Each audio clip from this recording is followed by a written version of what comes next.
வணக்கம். அமெரிக்கா வர்த்தக செயலாளர் ஹோவர்ட் லட்னிக் இந்தியா பத்தி சில கருத்துக்களை சொல்லியிருக்கார். அதுல குறிப்பா இந்தியாவோடு சில நடவடிக்கைகள் அமெரிக்காவுக்கு எரிச்சலூட்டுது, அதாவது கெட்ஸ் அண்டர் அமெரிக்கா ஸ்கின்னு சொன்னது கொஞ்சம் கவனிக்க வேண்டியதா இருக்கு. இந்த லட்னிக் டொனால்ட் ட்ரம்ப்புக்கு ரொம்ப நெருக்கமானவர்னு சொல்றாங்க. வர்த்தக போர் மாதிரி விஷயங்கள்ல முக்கிய ஆள். இப்போ இருக்கிற சூழல்ல இது ரொம்ப முக்கியம். இந்தியா G7 மாநாட்டுக்கு போகுமா போகாதான்னு ஒரு கேள்வி இருக்கு. அப்புறம் ஆபரேஷன் சிந்தூர் சமயத்துல அமெரிக்காவோட ரியாக்ஷன், இப்படி சில விஷயங்கள் போயிட்டு இருக்கு. இந்த நேரத்துல லட்னிக்கோட பேச்சு இந்திய அமெரிக்க உறவுகள் கொஞ்சம் ஒரு மாதிரி நுட்டமான கட்டத்துல இருக்குன்னு காட்டுது. ஆனா சுவாரஸ்யமா அவர் என்ன சொல்றாருன்னா, பர்சனலா இந்தியாவை பிடிக்கும், இங்க கிரிக்கெட்லாம் விளையாடி இருக்கேன், நண்பர்கள் இருக்காங்கன்னு சொல்றாரு. ஆனா அதே சமயம் அமெரிக்க அரசாங்க சார்பா பேசும்போது சில விஷயங்கள் எங்களுக்கு உறுத்தலா இருக்குன்னு சொல்றாரு. அவர் முதல்ல சொன்ன விஷயம், இந்தியா ரஷ்யா கிட்ட இருந்து ஆயுதங்கள் வாங்குறது, குறிப்பா அந்த S-400.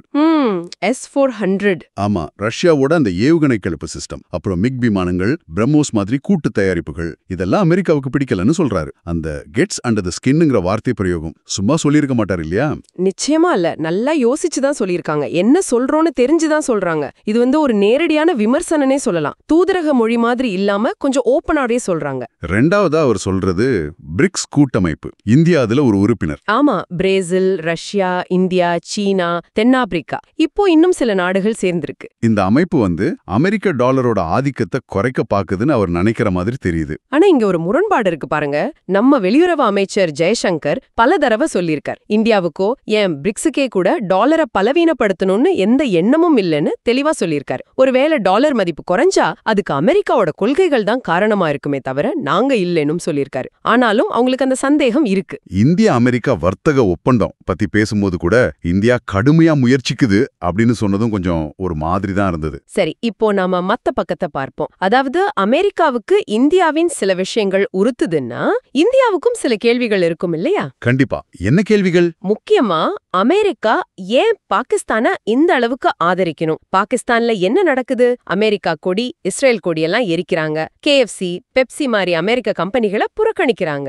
அமெரிக்காவுக்கு பெரிய எதிரியா இருக்கிற சீனாவோட ரொம்ப க்ளோஸ் பார்ட்னர் பாகிஸ்தான். சீனா கிட்ட இருந்து நிறைய ஆயுதங்கள் வாங்குறாங்க. அப்புறம் அந்த CPEC வழித்தடம், அது மூலமா சீனாவுக்கு இந்திய பெருங்கடல் வரைக்கும் நேரடி வழி கிடைக்குது. இது அமெரிக்காவுக்கும் நல்லது இல்லையே.